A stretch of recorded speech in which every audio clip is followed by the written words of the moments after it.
Cataract and cataract surgery మీద చాలా మందికి చాలా మిస్కన్సెప్షన్ ఉన్నాయి. వాటిని అడ్రస్ చేయడానికి ఈ వీడియో చేస్తున్నాను. Hi, my self doctor Abhilash. కూడా పోకుండా మనం ఇంట్లో కూడా ట్రై చేయొచ్చు. ప్రాబ్లం సాల్వ్ అవుతుంది కదా. వై కాంట్ వి ట్రై చేద్దాం. చేస్తే పోయేది లేదండి. మా అయితే క్యాటరాక్ట్ పోద్ది. సో ఈ క్యాటరాక్ట్ ప్రాబ్లం ఉన్న వాళ్ళకి ట్రై చేయాల్సింది కోకోనట్ వాటర్. దాన్ని రిఫైన్డ్ కషాయం దొరికి తీసుకుని దాంట్లో హాఫ్ స్పూన్ నిమ్మరసం కలపాలి. రెండు ఈక్వల్ క్వాంటిటీలో కలపాలి.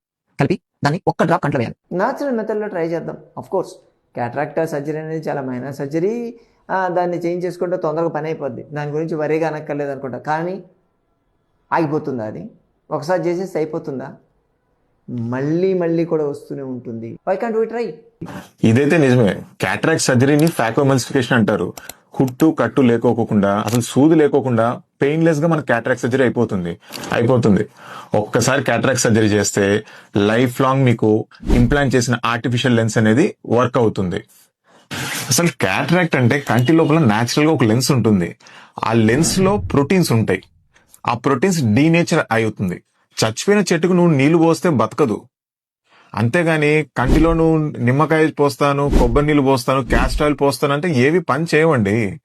ఇంకా చెప్పాలంటే మీరు కంటిలో నిమ్మకాయ పోస్తే కంటి మీద నల్లగుడ్డు మీద తోలు ఉంటుంది, అది లేసిపోతుంది. చాలా సివియర్ గా పెయిన్ వస్తుంది. కొన్ని కేసెస్ లో కార్నియల్ అల్సర్స్ వస్తున్నాయండి. కన్ను అనేది చాలా సెన్సిటివ్. దాని మీద ట్రయల్ అండ్ ఎర్రర్స్ ఎలా వేస్తారు మీరు? అండ్ ఇంట్లో మెడికేషన్స్ వాడతాం అంటున్నారు. అసలు క్యాటరాక్ట్ వస్తే దానికి క్యాటరాక్ట్ సర్జరీ తప్ప వేరే ఆప్షన్స్ ఏమీ లేవు.